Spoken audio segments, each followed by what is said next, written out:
নমো কৃষ্ণ শংকৰ গুৰু হৰি নাম ৰাম হৰি ৰাম হৰি ৰাম। মাধৱৰ কীৰ্তনে পৰম ভক্তি নকৰিলে অসুচি। পদ নৱম ভাগ। ৰাম বুলিবাহাতে বে কোন গুণ মাধৱৰ, কৰিব কীৰ্তন শুনাইহাৰ উত্তৰ। অনন্ত কৃষ্ণৰ চৰিত্ৰ নাহি অন্ত, আপুনিও কৃষ্ণে যাৰ অন্ত নপাৱন্ত। নিৰ্ণয় কৰিবে তাক কাহাৰ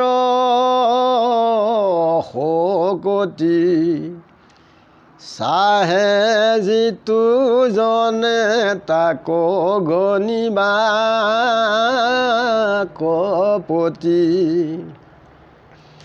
তাত পৰে নাহি মন্দমতি সংসাৰত,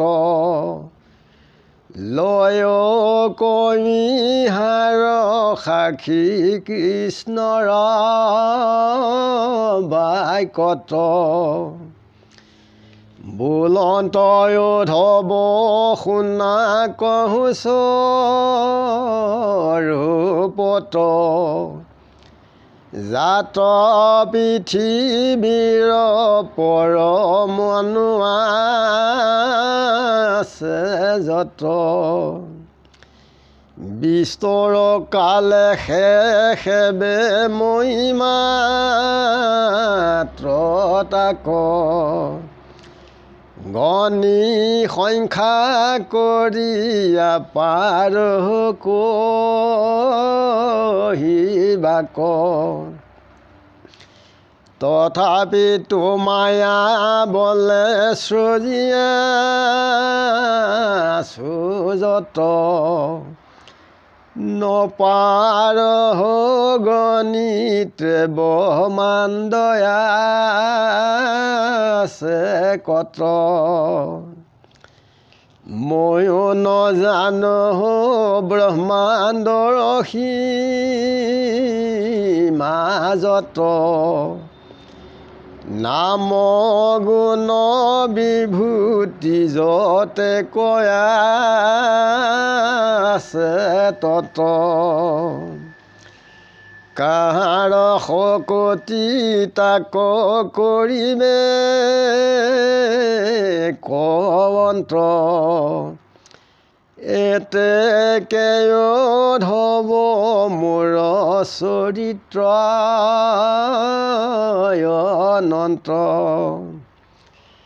কৰক কীৰ্তন নিজ মতি অনুসাৰে, গুচিবে সংসাৰ তাপ এতেকে সবাৰি। ইমানে থৈল কৃষ্ণ দেৱৰ বচন, কহো নিষ্ট কৰি গুণিও সৰ্বজন। বিষয় সম্বন্ধ যত বিঠাবাই কশ্ৰয়, তাত যেবে কৃষ্ণ গুণ নাম মিশ্ৰ হয়। হুৱে সিটো বচন সাৰ্থকয়া তিশয়, অন্যথা সি হব বাক্য বিঠাসে নিশ্চয়। লয়ৱাৰ সাক্ষী অকুৰৰ বচনত বুলন্তয় কোৰে বাক্যয়াসন্তে পথত কৃষ্ণ গুণ মিশ্ৰিত যতে কমাই কচয় সেই বাক্যে জগতকে পবিত্ৰ কৰয় সমস্তকে সেই বাক্যে জিৰাৱে সকল শুভ নকৰাৱে সেই মিলাৱে মংগল যিটো বচনত নাহি কৃষ্ণ গুণ গান নানা বাক্য অলংকাৰে কৰয় শোভন নাহি একো ছিদ্ৰ শুনিবা মনোৰম তথাপি জানিবা সিটো মৰা সম বস্ত্ৰ অলংকাৰে যেন কচাবি তথাপিতো অপবিত্ৰ জানিবা স্বভাৱী সেই মতে হৰি গুণহীন বাই কজত থাকয় সি হব বাক্য যাহাৰ মুখত মৰা সৰলয়া যেন ফুৰে বাতিশয় উত্তম মুখ কোৱাতি অশুদ্ধ কৰয় এই মানে থৈলো বচনয় কোৰৰ কীৰ্তনে সে পৰম ভকতি মাধৱৰ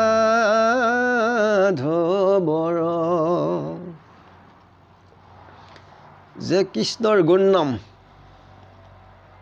কেনেকৈ কীৰ্তন কৰিব লাগে ইয়াৰ উত্তৰটো কৈছে যে কৃষ্ণৰ গুণ চৰিত্ৰৰ মহিমা ইয়াত কোনো অন্ত নাইয়ে যে কৃষ্ণই নিজেই কোনো তেখেতে অন্ত নাপায় যে নিৰ্ণয় কৰিবৰ কাৰণে কাৰো শকতি নাইয়ে যে কোনোবাই যেনে গণিবাক যিজনে গণনা কৰিবলৈ চায় যে তাতকৈ এই সংসাৰত মন্দমতি আৰু নাই ইয়াৰ সাক্ষী কৃষ্ণই উদ্ধৱৰ আগত প্ৰকাশ কৰিছে যে পৃথিৱীৰ পৰমাণু বিশ্বৰ বহু কালত যদি মই গণনা কৰিব পাৰোঁ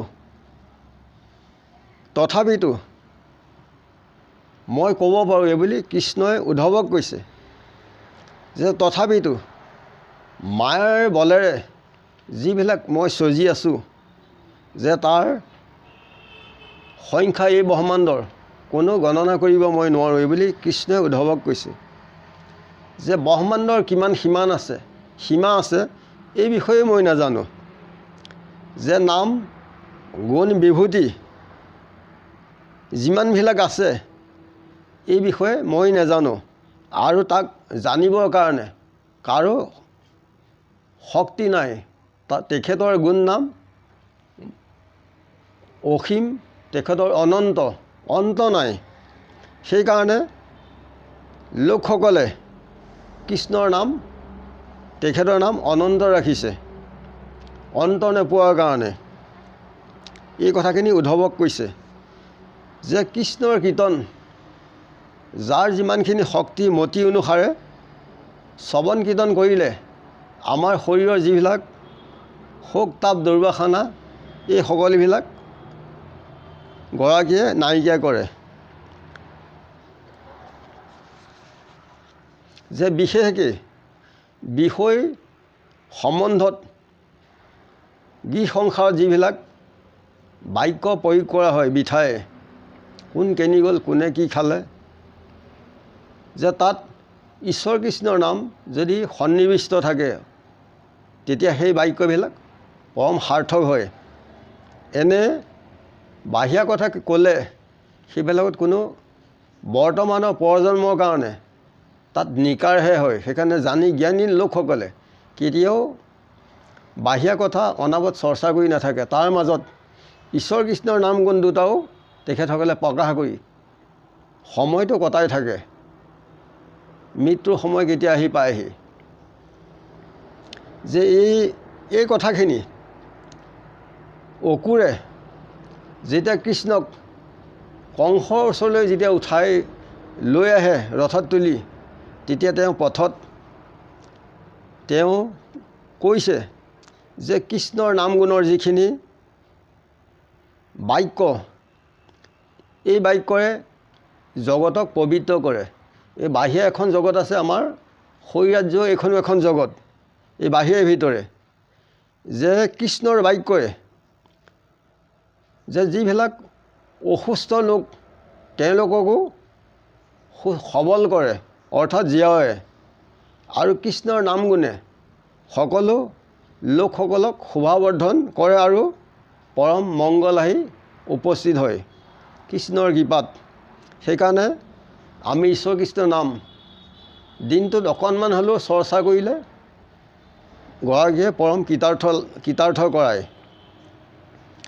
যে কৃষ্ণৰ বাক্য য'ত নাথাকে তাত নানান চিত্ৰ বিচিত্ৰৰ যদি মাধুৰ্যপূৰ্ণৰ চিত্ৰ বিচিত্ৰৰ কথাৰে যদি বাহিৰা কথা কিছুমান কয় তাত কোনো যদি ছিদ্ৰ নাথাকে পৰম মনোৰমো যদি হয় তথাপিতো তাক কি কৈছে সেই তাক মহাশয় বুলি কৈছে। যে এটা মহাশয়ক যদি বস্ত্ৰ অলংকাৰে সেই মহাশয়টোক যদি পিন্ধায় এটা মানুহ মৰা মানুহক সি কেতিয়াও পবিত্ৰ নহয়। ঠিক তেনেকৈ ঈশ্বৰ কৃষ্ণৰ নাম গুণ যিবিলাক বাক্যত ৰসিকতা নাই কৃষ্ণৰ নামৰ এই বাক্যবিলাক মিছাইহে কোৱা হয়। ইয়াত কোনো বৰ্তমানৰ প্ৰজন্মৰ কাৰণে কোনো কৃপা নহয় গৰাকী যেন এটা মহাশয়হে লৈ ফুৰাইছে ঠিক তেনেকুৱা নিচিনা হয়।